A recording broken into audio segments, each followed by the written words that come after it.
So there's these little invisible price tags on all different kinds of things. That's how I imagine them anyway.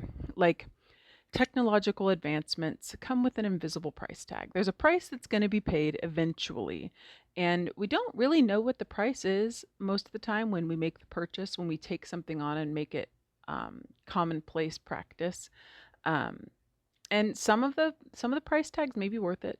Some of them might not be. And I just feel like we're not very cautious of these price tags because we don't see them. And so we assume that there isn't a price, but there always is.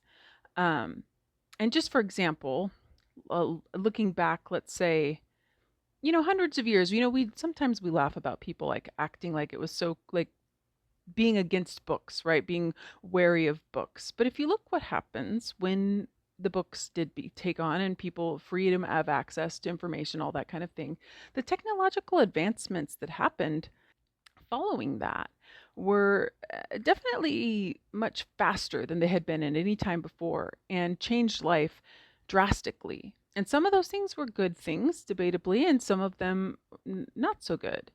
And so there was a reason people knew there was an invisible price tag on that. If we make all this information available, that price maybe it was worth paying. In most instances, right?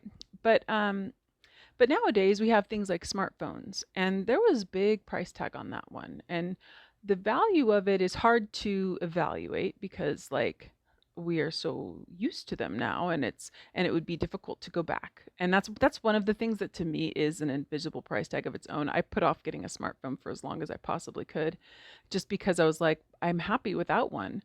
If I get one, then I don't know if I'll be happy without one anymore.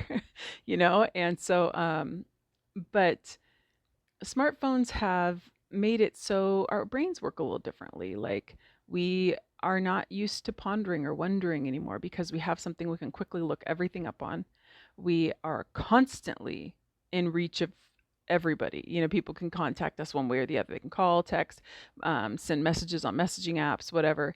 And some of those things are good things, but a lot of those things are stressful things. And we have we're just constantly in reach of everybody.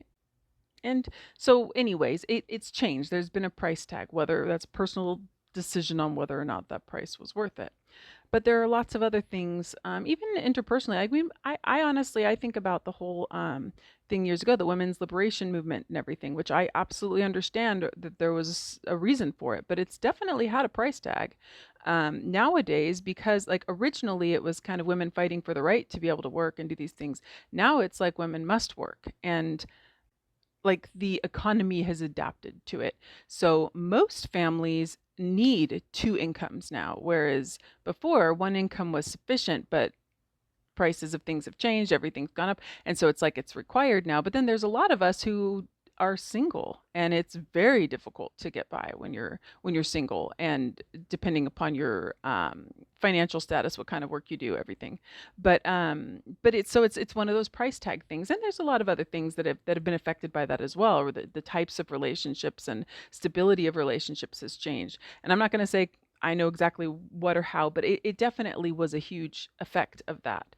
And I'm not saying it shouldn't have happened.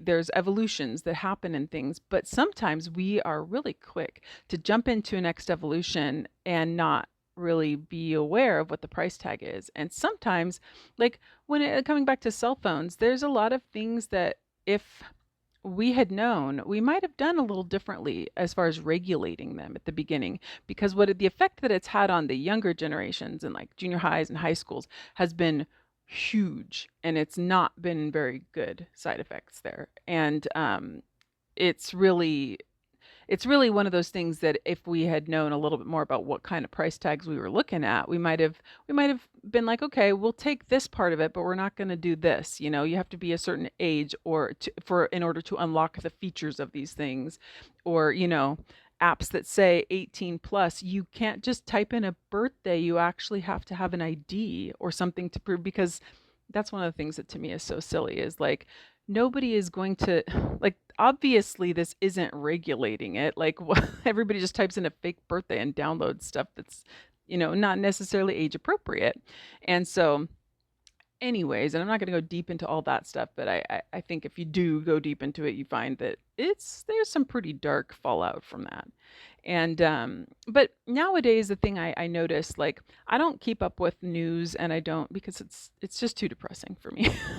But anyways, but I don't keep up with news or modern things. I don't read a lot of those things to try and like keep up with it, especially because nowadays doing so, in my opinion, for people like me is just a recipe for insanity, because you're not really getting real complete information anywhere. You're just getting a ton of emotional baggage on it. People present things in a very emotional way, and then and a lot of like just manipulation of perception to make people, well, to make people think things. And I don't like that kind of thing. I like to think for myself.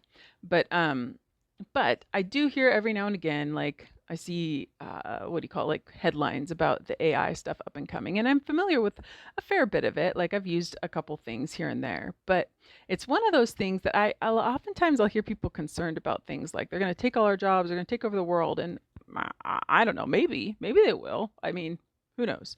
But my concern is just like the invisible price tag of just like how it affects the way we think. And because already the systems that we use, all of the software and things and companies and big organizations, has dramatically changed the way people think.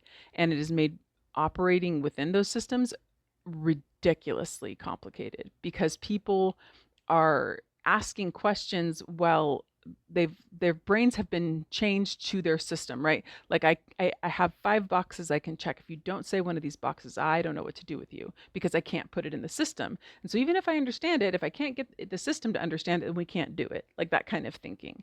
And so with AI up and coming, I think that the danger of it is, well, AI learns from us. I think we're more likely to learn from it and become more and more like that as we are thinking and doing and communicating, kind of anticipating the kind of things that will work well with AI. And so we actually change how we communicate or how we do things. Like that's one of the potential side effects there. And the other thing to me that I've seen some of the AI artwork things, and they're fascinating. It's amazing. But in the US, especially, most jobs that are satisfying, like working with your hands and making things, and kind of like a lower stress, less like dealing with a whole bunch of people, sales kind of thinking, like those jobs, most of them have already, like a good portion of them have been outsourced. We don't even have those jobs here. You have to get this education, and you have to be able to do all these high level things and managing people and all this stuff to be able to make a living. But there was like this creative side of things, that there were people still making a living doing creative things, right? And I do think that that will be affected by the AI, like drastically, because it's easier to just plug it into a system and get these creative results rather than employ. So I feel like one of our last bastions of like kind of satisfying work for people who are, looking for a more creative outlet is going to be offloaded to to the AI stuff. And like that sucks to me. I mean, I it's not my job. It's not what I do. It's not like I'm being replaced. But like, I just feel like that. I mean, it can be a tool. I know that there's another side to it. But I just feel like there's an invisible price tag there, and I feel like there's invisible price tags on all the things that we do, like the newer models of phones, the updates, the subscription based software, and everything. There's price tags there that we're not seeing, because we don't have time to like evaluate whether or not it's worth the price tag, or even try and figure out what the price tag is until it's too late. And so I don't know. I just wish things would slow down a little bit.